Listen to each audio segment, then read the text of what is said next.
Ayan guys, na tayo, delay.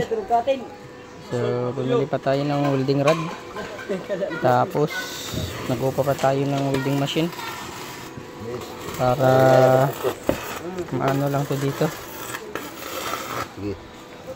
So ayan yung mga ano natin. Ubos,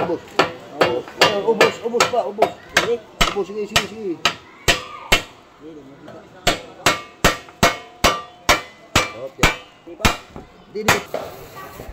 So ayan, kung hindi nagkaroon ng problema yung mixer natin, tapos na tayo guys, kanina pa. So yan na lang, oh. Ito na lang sana guys. Ayan. So yan na lang sana yung bubuhusan natin. Kaso lang nagkaroon pa ng aberya yung mixer.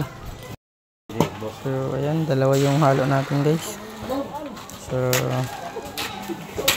bukod dito meron din tayo doon banda. Ayan na yung mixer natin guys, oh. So hinihintay ko na lang yung motor tricycle para babalik natin yung mixer. So may-ari ano na pala, diferensyado na pala yung yung mixer na binigay sa atin guys. So dalawang halo para mapadali. Yung nilalagay sa harap. So bawat isang sakong semento meron isang sahara.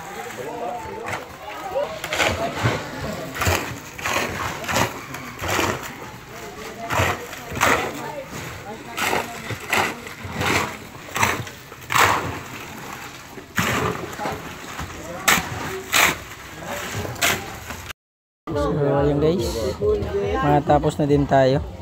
Time check. So 9 minutes before 6 o'clock in the evening. So ayan, yan na lang po yung bubuhusan natin. Yan na lang po yung konti na lang. Isang sako na lang, kalahating sako. Ayan, yan na lang yung inano natin. Okay. So makakompleto na din. Ayan. Mano-mano tayo.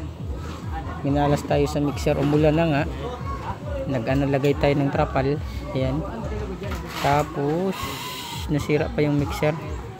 Yan na lang guys, mano-mano na yung ginawa natin. Aray ko. Okay.